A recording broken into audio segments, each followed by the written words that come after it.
With the rise of global environmental problems, Tsinghua University established an international class on global environment in 2011. The objective was to expand environmental professional knowledge. Cheng Haosheng is an undergraduate. 我现在在清华的环境学院的全球环境国际班，然后现在刚大3了。清华环境学院其实本来是一个非常重工科的学院，就注重可能以前国家很多污染治理的需求，所以我们也很多专家去做大气、土壤还有水等等的污染防治工作。然后，但我所在的这个全球环境国际班，它除了这些工程的知识之外，它也教一些环境相关的外交、管理、经济、法律等等的知识，就希望能够培养复合型的环境管理人才。然后我就在这个班里面，自己也对环境经济还有管理的内容比较感兴趣。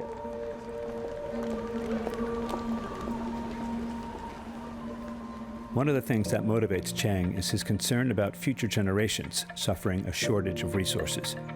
能源是有限的，特别我们现在可能大规模使用的化石燃料，这些东西用完了，那如果20年、30年之后，世界上就淡水很难获取了，或者没有电可以用了，那我们现在每天这么多电器啊啥的，如果以后就不能用了，就感觉是个很可怕的画面。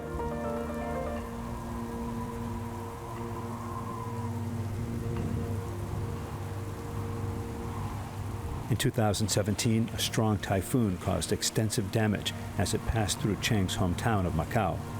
10 people were killed. It was the first time he witnessed the impact of climate change on human beings and life. 台风当天，有些大厦是摇晃的，然后我老师他家的玻璃就被吹碎了，玻璃的碎片就插到他手上，然后就神经有点断裂啊。那时候。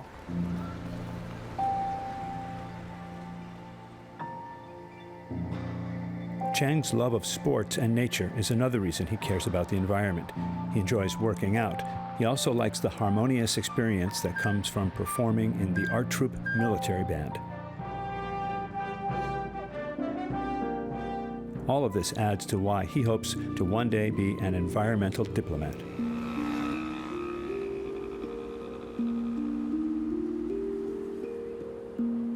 Tang Yuan is a graduate of Tsinghua's School of Environment.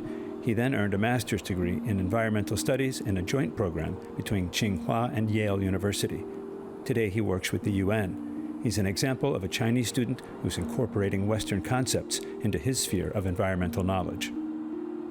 这个项目把2所学校2个各自的硕士学位的优势结合在了一起，所以我也觉得很有幸能够进入到这个项目里面，然后在清华和在耶鲁都有充分的学习，既了解中国也了解美国。所以我在美国的话，我的学习不仅仅只是这个硕士学位或者是这个硕士所有的这些课程这些方面，我在美国的耳濡目染，我修的其他的课程，我听的其他的讲座，我和来自美国的同学啊、同行、朋友们的交流，以及我在美国的所见所闻等等，我觉得都是一种广义上的学习，让我更了解这个国家，来了解这样一个与中国不同的国家，他们是在这个环境领域以及在更广泛的领域是一个什么样的情况。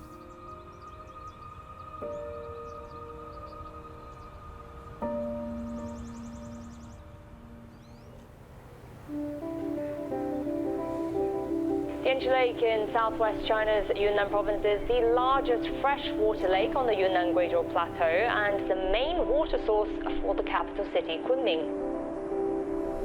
Since the 1980s, though, the lake has been suffering from pollution. A large-scale project began in the late 1990s to protect it, and the efforts are starting to pay off.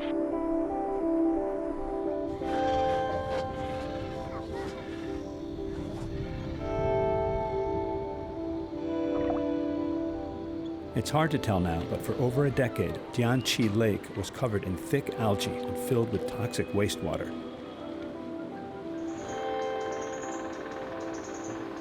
Today, the lake is being cleaned up, and it's bringing residents and tourists back to its shores.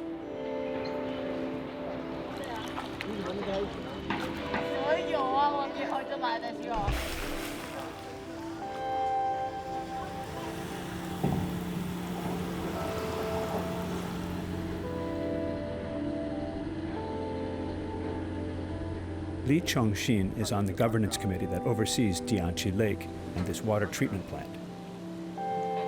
我们主要为这个在这个水质提升方面的一些核心技术啊，我们提供前期的一些治理的规划的思路，然后在工程措施里面一些关键的治理技术啊，还有后期的一些运营保障。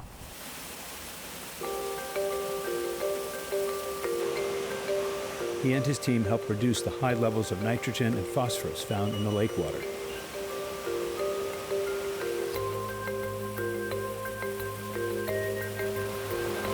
这个就是整个最后深度处理的每天处理10万吨的深度除林设备，这个应该是世界上最大的单体的超极限除林车间。Lee has also upgraded and transformed the facility's sewage processing system. 你看这个对比其实很明显，这边就是进水，相对比较浑嘛，进水比较浑，那边是出水，相当的清凉。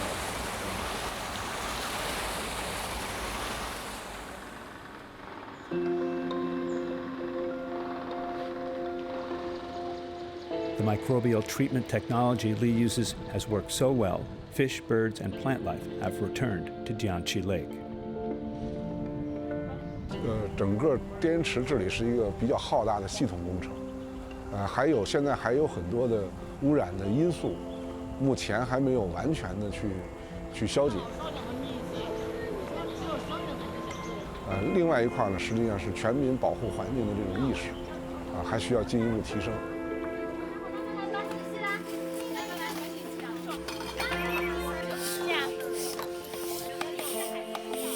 都在正中间这个口上，然后锯齿保持一条线。这个是这样一个角度，这样放下去的。我看一下啊。今天这个活动是叫滇池关爱日。Mung Fei is doing just that. His environmental protection organization sponsors events that draw citizens together and draw their attention to their natural surroundings. Like this paddleboarding excursion on Jiangxi. 通过这种亲密的接触，然后去了解滇池，然后通过接触来产生情感，然后呢，因为有了这种情感，人们才会有动力去保护滇池。所以我们希望的是通过这种滇池关爱日的活动，去拉近人与河流之间的这种距离，建立一种情感的连接。从而促使人们去保护滇池，保护环境。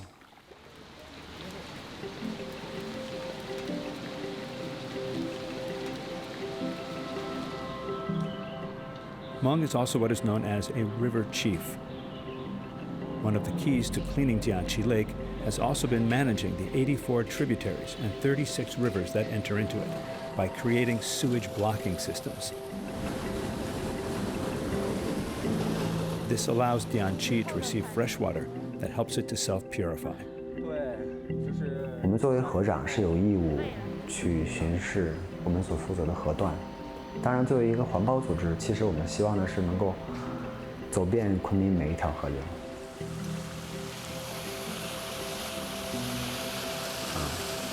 然后，因为你只有实地的去看，实地的去感受，你才能够发现现实当中的一些问题。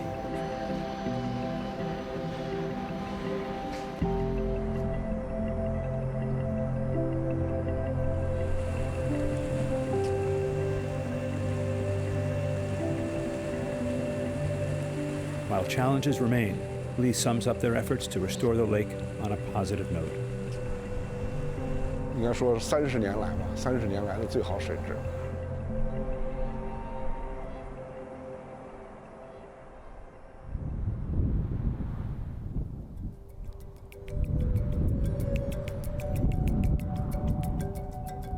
The whole region used to be a desert world. The local people have joined forces with nature to push back the desert and carved out a patch of paradise amidst all the sand.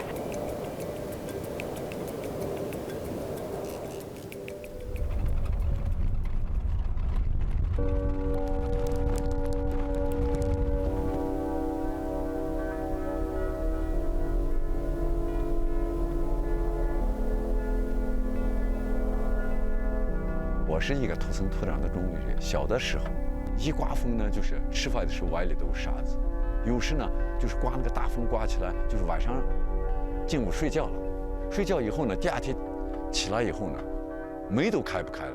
我就说我一定要好好学习，考上大学，离开这个地方。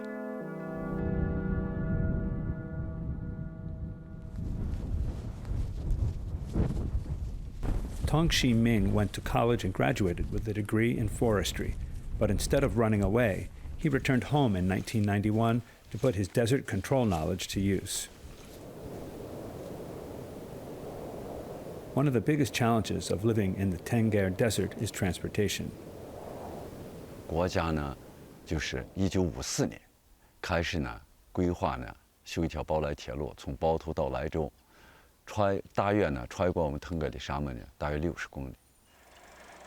那么，1958年8月1号通车以后呢，就这个铁路呢，经常被我们这边呢西北风比较多，经常刮风，一刮风呢，就整个黄沙呢就是麦田到处来飞，整个就把铁路给阴霾了，使包来铁路不能畅通无阻。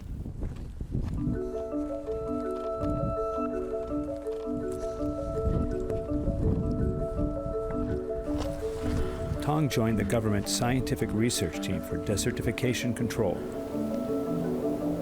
Desertification is the degradation of drylands that happens as a result of climate change and worsening droughts, as well as human activities like overgrazing.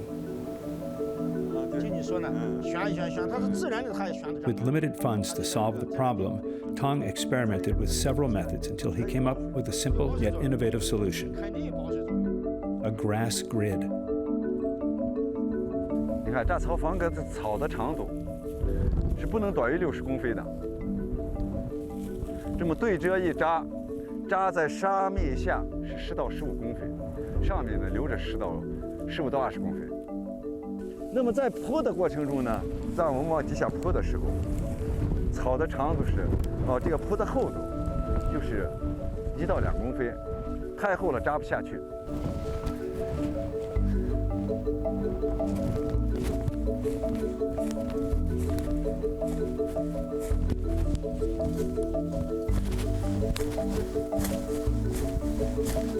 你看，我们这一个方格就扎成了。那么扎完以后，我们就是我们所说的播撒草种。草种这么撒上了，通过降雨以后呢，它生根发芽，发芽以后形成一种植物草方格。因为我们所扎的这个方格呢，基本上就是3年，3年以后通过风吹日晒就风化了，就没了。我们只能靠我们这个植物，就是我们撒这个草种，来代替这个。 它出来以后呢，它有根，它每年在生长，靠它来固定这个沙子。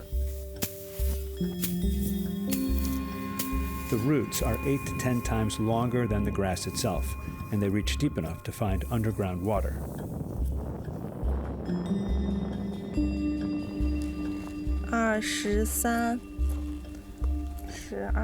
Tong's team has a research arm that has attracted a new generation of scientists and researchers. Staff here carry out experiments to refine the grass grid method. 我们草方格里种植的植物呢，经过就是多种方案，选择的一般是柠条跟油蒿。那么这2种植物呢，我们可以发现它的这个树形分叉的比较多，基底部，尤其像油蒿，它然后分叉比较多以后，它会铺在这个地面，那么对地面的这个流沙呢，它起到一种固定的作用。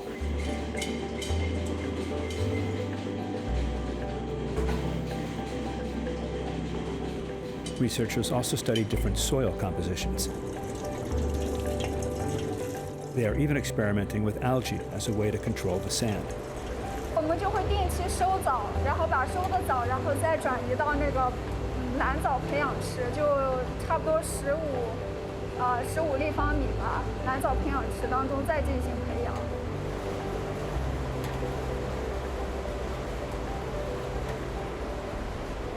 就是会把这个藻打碎了之后喷在那个沙面上，然后进行一些实验，差不多3到6个月就初步会有那个结皮产生了。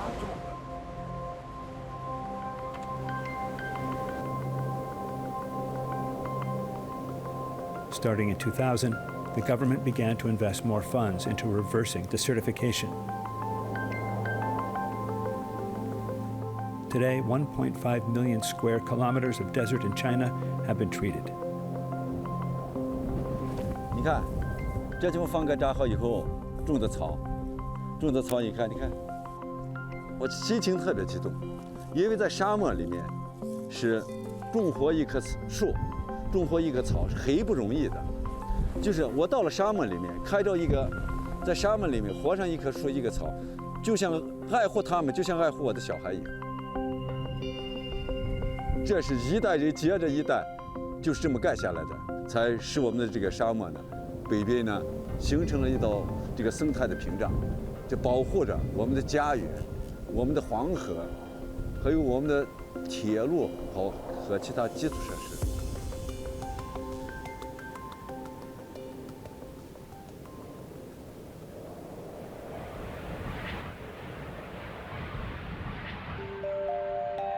Chinese President Xi Jinping, in his recent address to the United Nations General Assembly, pledged to achieve carbon neutrality before 2060, and also called for a global green revolution in the post-COVID era.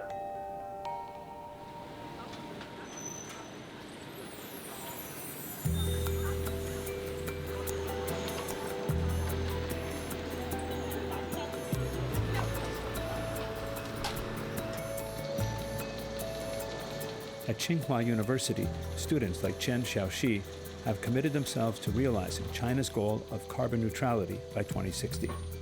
我现在的研究课题是研发下一代高比能的电池，能够让我们的电池它的寿命更长，成本更低，续航里程更长。然后装好之后，做纽扣电池的装配，因为我们现在是在做下一代锂电池的开发，所以它的核心还是材料的创新。所以我们在做完材料的研发之后，是要在小型的纽扣电池里面先做一个验证，然后等在小型的纽扣电池里面可以之后，我们再去放大到更大型的软包电池和电池组里面做一个相关的测试。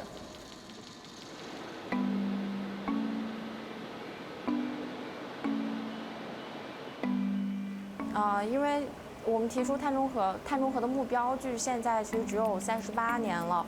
这个碳中和的目标是需要我们这一代年轻人发挥自己的聪明才智去实现的。从我听说双碳目标的提出以来，我就觉得自己未来个人事业是紧密与双碳目标相结合的。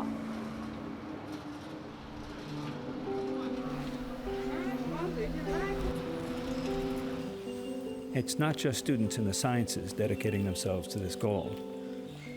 Wang Congnan is a student filmmaker at Tsinghua. 因为我是学新闻与传播这个专业的，然后自己对拍摄这方面就是有自己的想法，然后平时对环保比较感兴趣。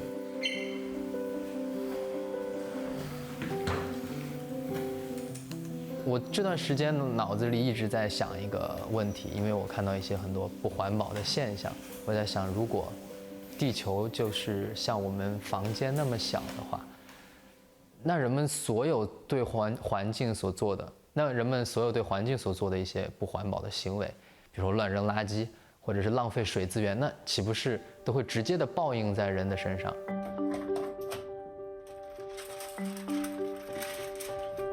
当时正好了解到了有中美这个碳达峰中美青年交流的这个项目，然后我就想正好借这个机会把我的想法落实了，拍一个片子。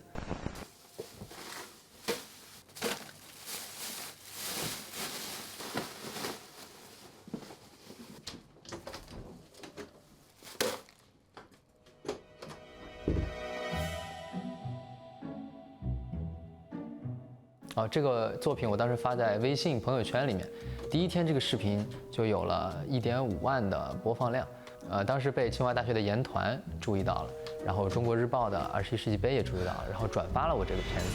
当时清华大学研团研读间这一个抖音的号，在2天之内好像就有了30多万的播放量。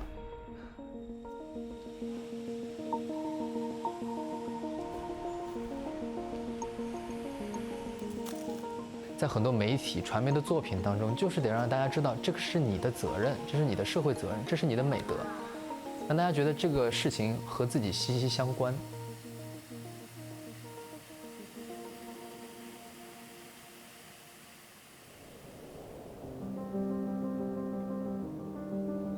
Well, with China promoting green energy in recent years, the nation's solar industry is expected to see more growth and likely surpass wind power as the country's third largest source of electricity.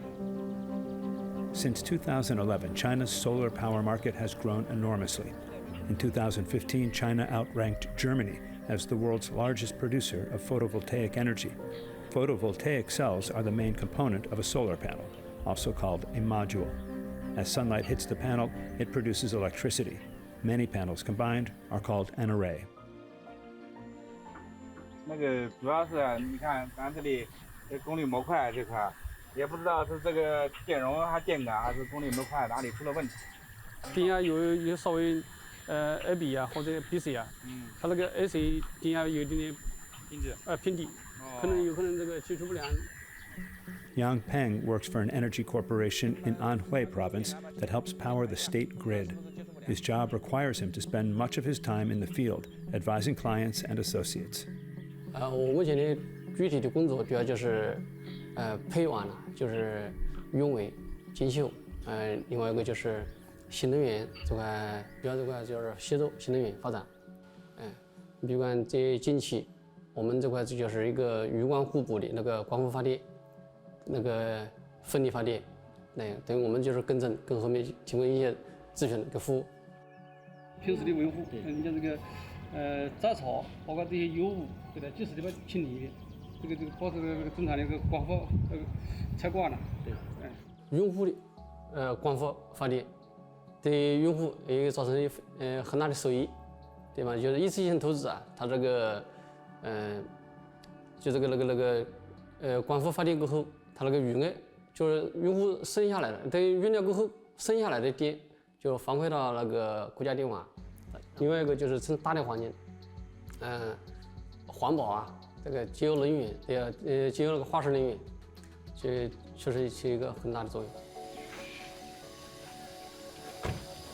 Yang Peng routinely visits construction sites to check on the phases of development. Today, he's in Tianzan. 这边是我们那个升压站的配电楼，这边是我们的那个综合楼。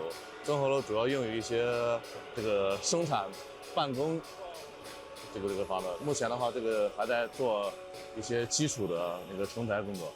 这个围栏围了过后，这个民事应该是没有问题的，对吧？没有问题的，这个。对，围栏围好过后呢，这个民事应该。对对，17、27，总共我们是120兆瓦，年发电量大概在1.2亿度电。就跟那个核电相比啊，这个17、27，120个兆瓦，就是全部发电过后，就是太阳能那个发电过后，一年能减少10万吨的那个二氧化碳排放。对对。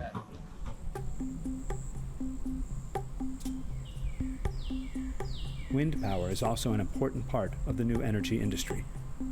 Yang Peng and his colleagues, like Wang Shi, are continually conscious of the environment in their work. 所以一个呢，就是因为它毕竟是清洁能源嘛，所以我们在建设过程中的话，对这个自然的保护，大概有多少鸟在我们这个区域活动，所以我们要记下来。这样的话，便于我们这个风机啊运行的时候。 我们就要考虑到，我们风机运行的时候是周围也有那个相应的设置一些驱鸟器，防止这个鸟飞到风机中。这个我们从那个候鸟啊，一个迁徙通道都考虑，然后包括我们那个留鸟也要考虑，就是尽量要少打扰它们的那个迁徙通道跟生存空间。我们经常到这边来嘛，就这个通道的话，因为它这个比较集中，对吧？ 在一起，所以我们巡护的时候啊，这个要注意观看，特别是这个时候，是夏候鸟这个准备离开了，冬候鸟也准备过来的时候，所以这个时候我们巡护的时候要看一下这个线路下面有没有鸟的穿越。As the climate crisis continues to pose pressing problems to China and the globe, Yang Peng and his team hope their efforts help provide a green lifeline for their city.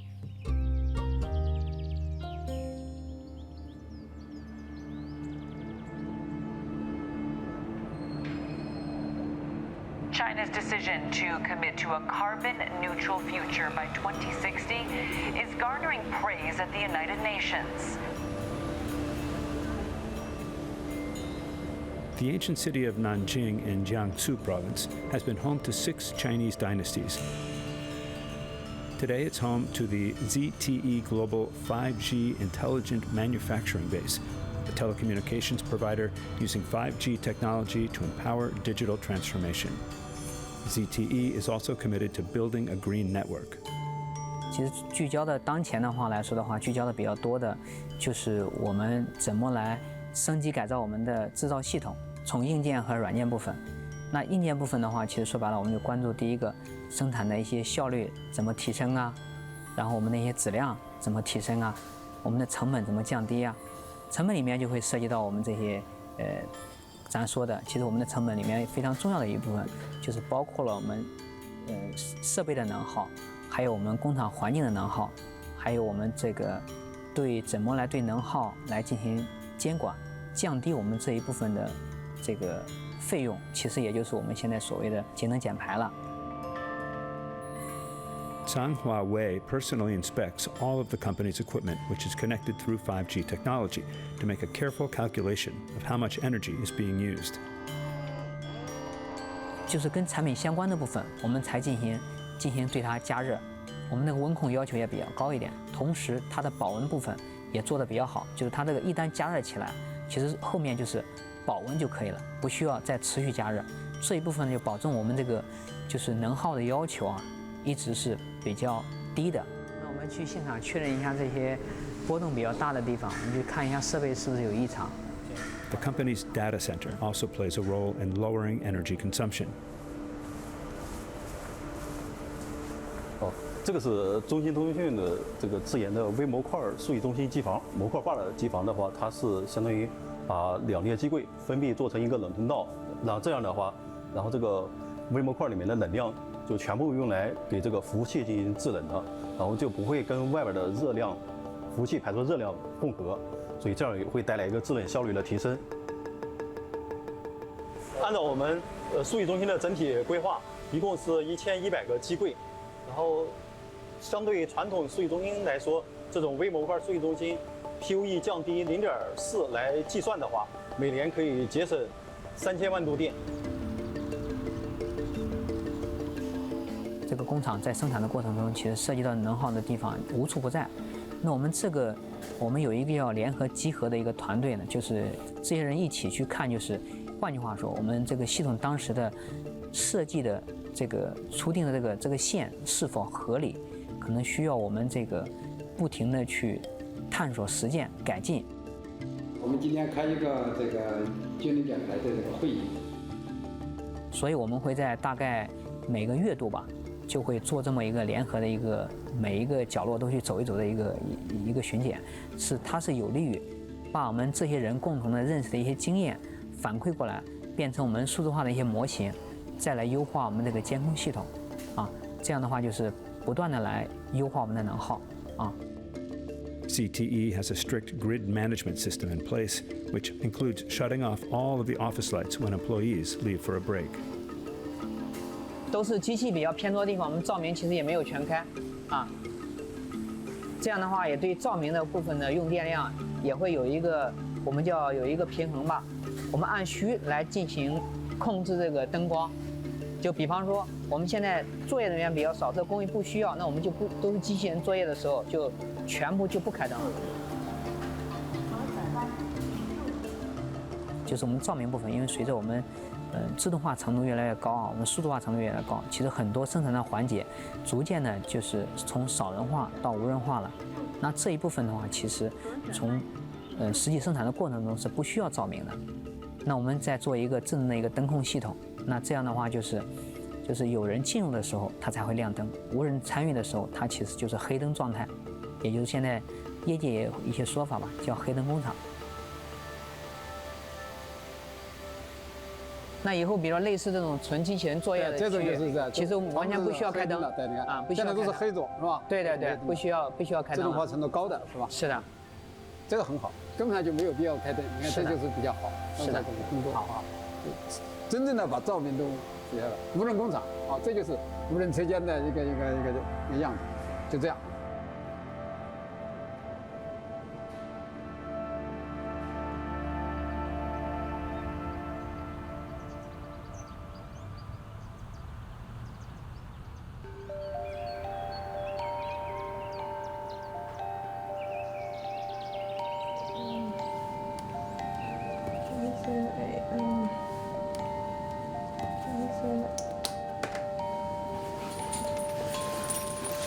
23-year-old Zhang Jiaxuan, who goes by her nickname Nora, is a Chinese student pursuing her master's degree in international studies at Johns Hopkins University in Washington, D.C. She hopes to use her education to fight climate change. It was in 2016 when I attended the college entrance examination in China. And when I was exploring the different majors, I was advised by the professors from Tsinghua University, like a newly launched program called the Global Environment Program. I checked the curricula and I found it really interesting. It's quite an interdisciplinary curriculum, and the program stressed a lot on practices in international environment conferences. So I took her suggestion, and during my study in the college, I became more interested in the specific topic like climate change. That's why I keep studying it here in Johns Hopkins University.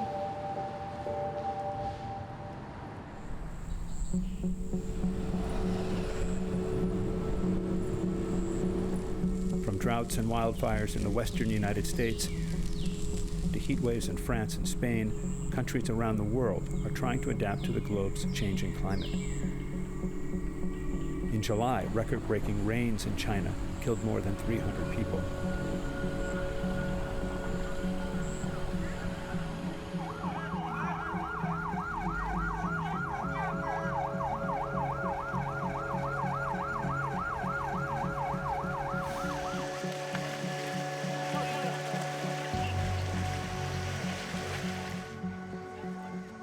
In Zhengzhou, the people there, their life was really threatening at that time by the flooding. Like before that, many people in China don't have an idea of climate change. And they will not connect the specific disaster with climate change. But after that, more and more people started to discuss about this issue, and more expertise will just stand up and say its relationship with climate change. It's a disaster, absolutely, and it's also like a signal for us to be aware of the climate change and its negative effect, and to know that China cannot survive in the global climate change.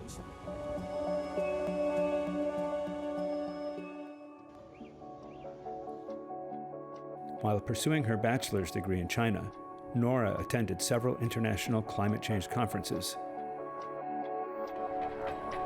This year, she's representing China during the Youth for Climate Driving Ambition event held in Milan.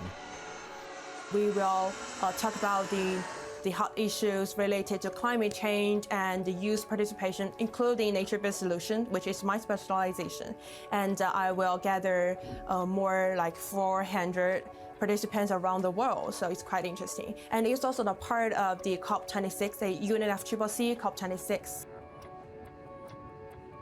After my graduation from Tsinghua University last year, I joined the Institute of Climate Change and Sustainable Development in Tsinghua University. And there I started to do research on the new term nature-based solutions. So together with our volunteer team, we conducted case studies based on more than 300 cases from all around the world on nature-based solutions. So based on our results, we selected 28. We call them gold cases, and we kind of summarized their highlights and make some recommendations to the countries, especially developing countries, in implementing nature-based solutions. So hopefully the English version of this report will be published in this October on the COP15 of the Convention on Biological Diversity. And hopefully I will be attending virtually. One really interesting nature-based solution practice would be the Green Great Wall in Africa. initiated by the African Union and with the support of different international organizations such as the World Economic Forum and the United Nations. So basically, there will be more than 20 African countries join together to pledge to build a forestation belt across the Sahara region, which is now covered by the desert. They will just choose local species to plant, and these local species are of economic value. So the local people can actually gain from the project. No matter the solution, Nora believes her generation will be the one leading the movement. I'm quite optimistic because I have known a lot of peers who has a strong interest in climate change, and they have done a lot of researches, field practices, both in Tsinghua University and here in Johns Hopkins University. So I'm quite optimistic about our generation.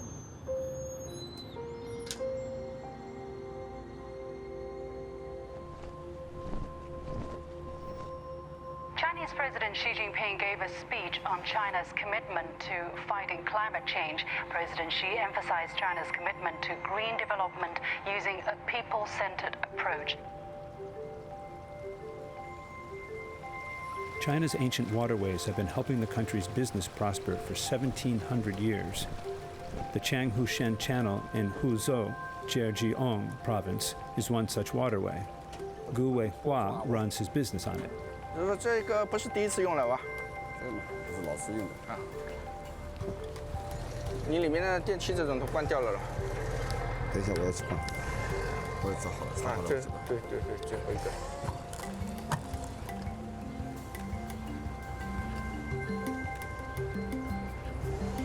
手机 APP 已经下好了吧？按键多少钱呢？9毛7。先支付掉。9毛7啊，0.97个嘛。对。这个就立即支付了就。对。我这印货印那个石子，建筑石子，造房子这个石头，大块石头。现在我装的是建筑10块，大10块。前前后后大概拉了，我跑船跑了23年了，这样的，跑了一辈子了。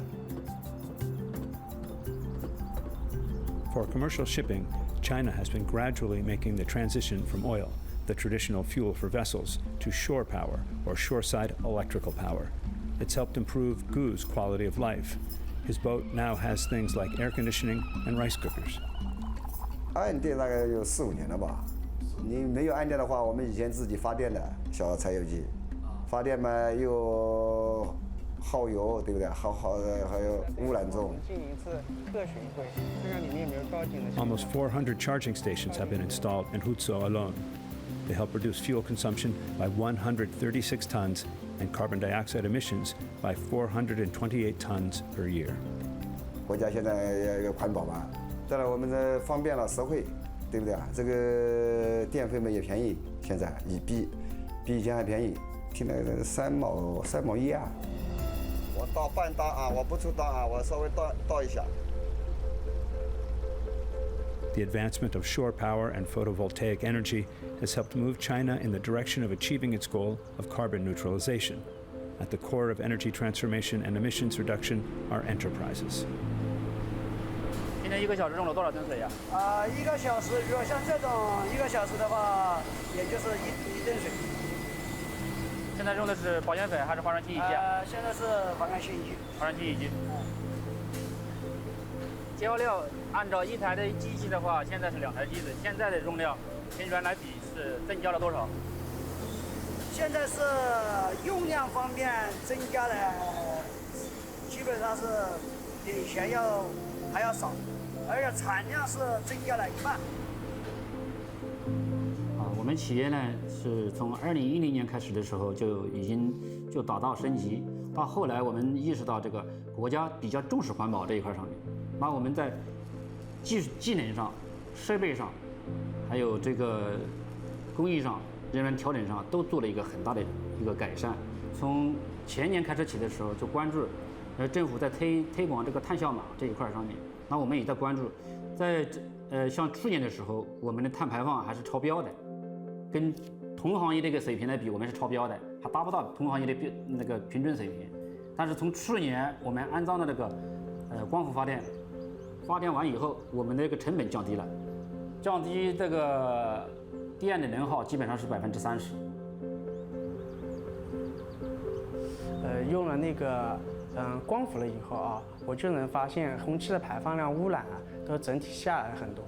整体的它自身厂的一些改造，它自己的设备技术升级了以后，用了智能化和数字化以后，然后又用了清洁能源以后，整个厂区的那个上方，我们现在去巡视的时候，发现整个厂区的上方和周围的环境相对空气也好了很多。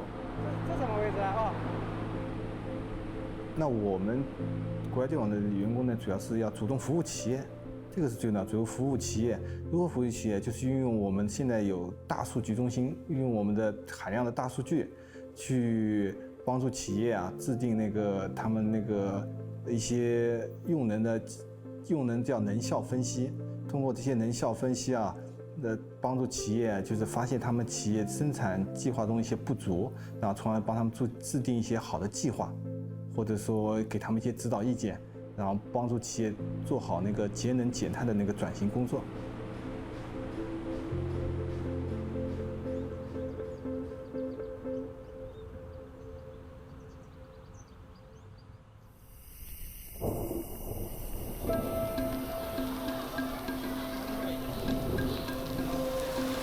Chinese cities need to use rainwater to replenish groundwater.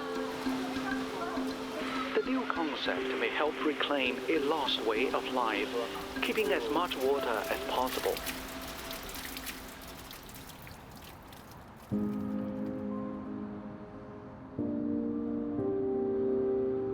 Shenzhen is a coastal city in the southern part of China. During the summer, there's abundant rainfall, but heavy torrential downpours have become more common.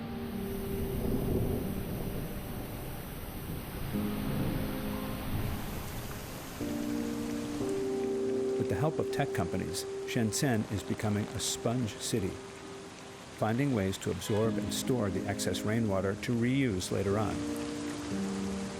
Technology giant Tencent is a major participant in the project.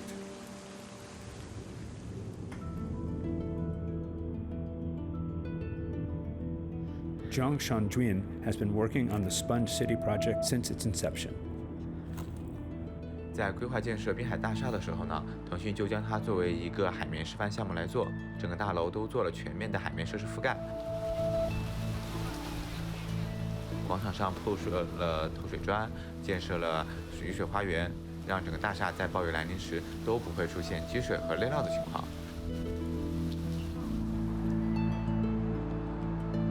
另外，安装了各种传感器。 通过物联网技术去监测这些设施是否正常运行，并同步采集一些实时数据。当时，腾讯还拉了3个算法团队，就基于我们采集到的数据去摸索如何搭建一个海绵城市的仿真模型。Jiang also received his master's degree in the UK, studying water environment management. 国内虽然做海绵可能会比国外稍微晚一些，但是其实我从国外的一些实际案例和城市参观回来，会发现就国内在做海绵城市这一块会有自己的一些先天优势，因为现在中国会比较强调整个城市基础设施的数字化，然后通过基础设施的数字化呢，去指导我们整个城市未来的一些专项的设计和规划，海绵就是其中一项。应该在4块方面应该来做成。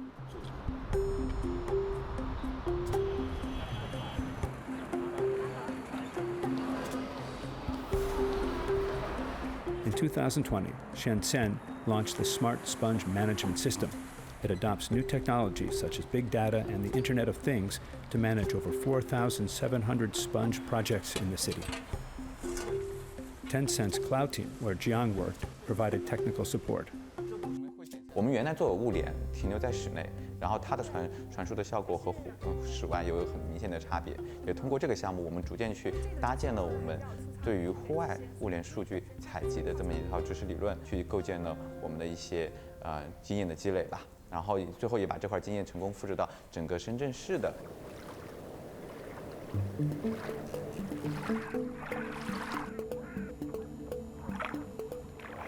Shenzhen has incorporated the nearby Futian Mangrove Nature Reserve into its program.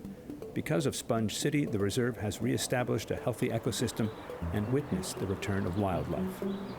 就是半个福田的这个水，它在经过这一套的城市的这个叫城市叫生态修复设施后，才能进入了整个海湾。我们称之为人与海的缓冲，对环境的一个缓冲。我做海绵城市应该是从05年到现在，一共16年了。中国的海绵城市，我们认为是有4个目标的，就是水安全，那就是内涝；水环境，那就是关于河道水质、面源污染；还有就是，第3个就是水资源，就是我们怎么节约用水；还有一个就是水生态，就是水的形成水的这个生物，包括后面的生物多样性呢，以及整个生态环境向上提升的这个水生态的概念。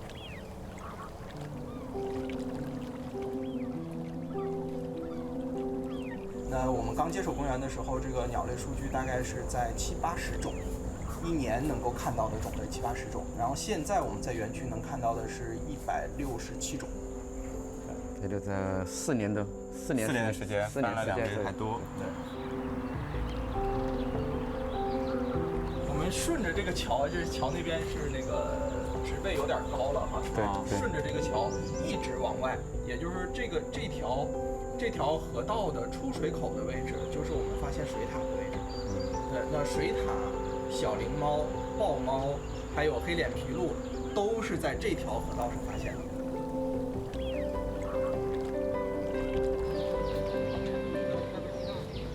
植被这块选取或植被这块策略，像院长能不能介绍一下？院长，像我们本土就有很好的草种，就是像这种叫3点茎。它的这个根系呢，就它的下层是这个通风是比较好的，就不容易积水，也不容易有这个小虫子的滋生。刚刚园长不是在介绍，就是它的整个根系啊，它的可能渗水性啊，空间会更多一些，然后会在吸水性会更强一些。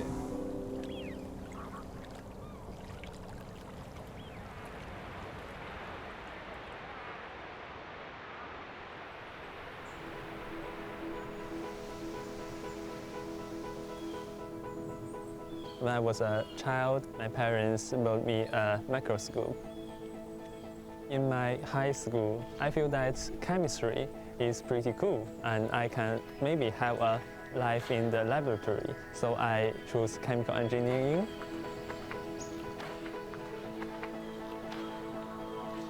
Hao Ran is from China and now studies renewable energy in Stockholm.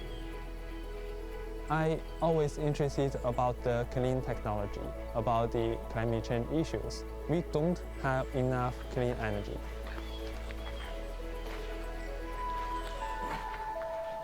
The first time I contacted with the concept of climate change is when I entered the university.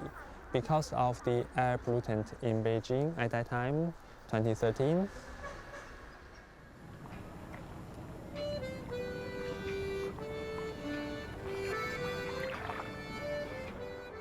Hi everyone, welcome to Let's Talk. Today we have 2 young people working in the field of sustainable fashion. Hao Ran created a community called 2030 Climate Plus, hosted on WeChat. He invites young people to talk about climate issues and solutions. I worry about the future for sure, but I also strongly believe there are a lot of opportunities for young people because, the climate change, it is a crisis. But also it is an opportunity for young people because it created plenty of new job opportunities, for example, the renewable energy.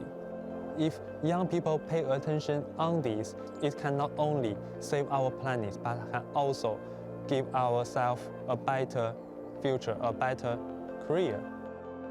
So for myself, I care about climate issues very much, so I take climate action now. I take all kinds of actions. One action is research. Hao Ran is measuring how much emissions can be reduced through electrifying race cars. this kind of event can really help the technology innovation on the electricity vehicle industries, because for each racing team, they want to get more advanced technology, not only about the batteries, but also about the control system. This can promote the technology innovation. Another project he's working on is related to community-generated energy. People use their own facilities to generate power. For example, people install some PV panels on the roof of their house. In this way, they can have the electricity by themselves. But in addition, they can also sell their own electricity to the neighbors. What we are doing now is to design a business model for this energy community.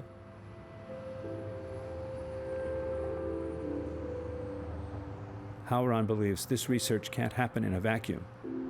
His activism also involves educating both the public as well as governments. We all know that climate change nowadays threatens our life series, and the European Union proposed some very ambitious policy. For example, it is going to reduce the GHG emission by 55% by 2030. And 2018 and 2019, I have attended twice the UN Climate Change Conference, and I watched how those government delegates to do the climate negotiate. They're not serious enough. I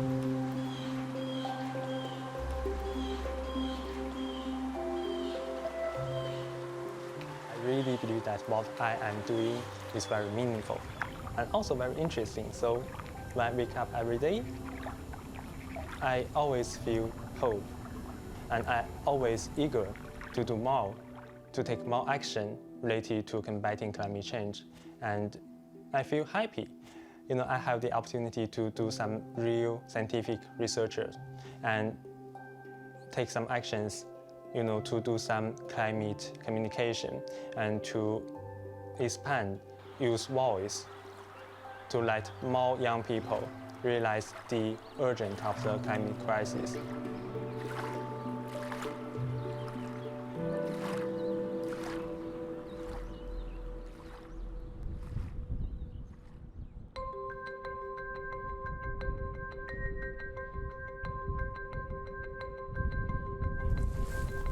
In the Tangier Desert, Tong Shiming tests a new grass variety for his grids.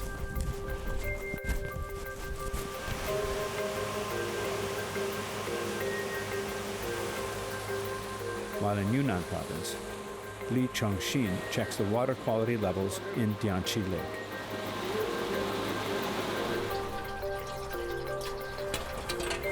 In Shenzhen, Jiang Shengjuan collects data to find new ways to reuse rainwater.